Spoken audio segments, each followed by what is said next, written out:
പശ്ചിമ ബംഗാളിലെ തൃണമൂൽ പ്രതിസന്ധി ചർച്ച ചെയ്യാൻ മമതാ ബാനർജി വിളിച്ച യോഗം ആരംഭിച്ചു. അഭിഷേക് ബാനർജിയും യോഗത്തിൽ പങ്കെടുക്കുന്നുണ്ട്. മുതിർന്ന നേതാക്കളെ മാത്രമാണ് ക്ഷണിച്ചിട്ടുള്ളത് എന്ന് TMC വൃത്തങ്ങൾ അറിയിച്ചു. അതേസമയം 20 എംപിമാരുമായി സുവേന്ദു അധികാരി ദില്ലിക്ക് തിരിച്ചു. BJP ദേശീയ നേതൃത്വത്തെ കാണും. നോബൽ മാരിക്കാരൻ വിവരങ്ങളുമായി ചേരുകയാണ്. നോബൽ, മുതിർന്ന നേതാക്കളെ മാത്രം ക്ഷണിച്ചു എന്നുള്ളതാണ് മമത പുറത്തേക്ക് പറയുന്നത്. പക്ഷെ ആരൊക്കെ ആ യോഗത്തിൽ പങ്കുചേരും, ആരൊക്കെയുണ്ട് ബാക്കി എന്നതാണ് ചോദ്യം.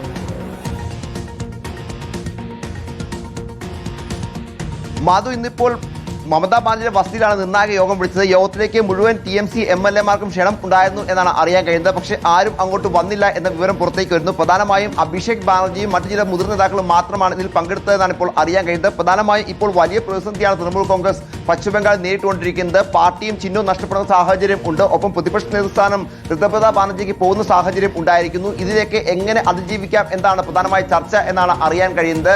അതോടൊപ്പം തന്നെ നിലവിൽ ഈ പ്രതിപക്ഷ നേതൃസ്ഥാനവുമായി ബന്ധപ്പെട്ടുകൊണ്ട് കോടതി അടക്കം സമീപിക്കാൻ നേരത്തെ തീരുമാനം എടുത്തിരുന്നു. ഇക്കാര്യത്തിലും വിശദമായ ചർച്ച ഉണ്ടാകും എന്ന് അറിയാൻ കഴിയുന്നു. പ്രധാനപ്പെട്ട കാര്യം എന്ന് പറയുന്നത് മമതാ ക്യാമ്പിലും അതോടൊപ്പം തന്നെ വിമത ക്യാമ്പിലും ഒരുപോലെ ആശയക്കുഴപ്പം നിലനിൽക്കുന്നു എന്നാണ്. വിമത ക്യാമ്പിനെ സംബന്ധിച്ച് നിലവിൽ ഋതുപ്രതാ ബാനർജിയെ പ്രതിപക്ഷ നേതാവായി തെരഞ്ഞെടുത്തു. പക്ഷേ ഇനി എന്താണ് മുന്നോട്ട് എന്ന കാര്യത്തിൽ ഒരു വ്യക്തത വേണം എന്നാണ് ആ MLA-മാർ ഇപ്പോൾ ആവശ്യം ഉന്നയിച്ചിരിക്കുന്നത്. അഭിഷേക് ബാനർജിയുടെ നേതൃത്വത്തെ ഇവർ അംഗീകരിക്കുന്നില്ല. പക്ഷേ മമതയുമായി യോജിച്ചു പോകാൻ ഇവർക്ക് താല്പര്യമുണ്ട് എന്ന റിപ്പോർട്ട് പുറത്തേക്ക് വരുന്നുണ്ട്. അതിനുശേഷം മറ്റു പ്രധാനപ്പെട്ട നീക്കം ഇപ്പോൾ നടക്കാൻ പോകുന്നത് മുഖ്യമന്ത്രി സുവേന്ദു അധികാരി 20 TMC എംപിമാരുമായി ദില്ലിയിലേക്ക് വരും എന്നതാണ്. ദില്ലിയിൽ എത്തി കേന്ദ്ര ആഭ്യന്തരമന്ത്രി അമിത്ഷാ കാണാൻ നീക്കം നടക്കുന്നു എന്ന് അറിയാൻ കഴിഞ്ഞു. കഴിഞ്ഞ ദിവസം തന്നെ 20 എംപിമാർ BJP-യുമായി സംസാരിക്കുന്നു എന്ന റിപ്പോർട്ടുകൾ പുറത്തേക്ക് വന്നിരുന്നു. എന്താണെങ്കിലും വലിയ പ്രതിസന്ധിയിൽ കൂടിയും രാഷ്ട്രീയ നാടകത്തിൽ കൂടിയുമാണ് പശ്ചിമബംഗാൾ രാഷ്ട്രീയം കടന്നു പോകുന്നത്. മമതാ ബാനർജിയെ സംബന്ധിച്ച് ജീവൻ മരണ പോരാട്ടമാണ് നടക്കുന്നത് എന്ന് പറയാം. ഏത് തരത്തിൽ പിടിച്ചു നിൽക്കാം എന്നതിനെ കുറിച്ചാണ് മമത ഇപ്പോൾ കൂടിയാലോചന നടത്തുന്നത്. അതേസമയം BJP-യും കൃത്യമായി തന്നെ ഇപ്പോൾ ഉണ്ടായിരിക്കുന്ന ഈ പൊട്ടിത്തെറികൾ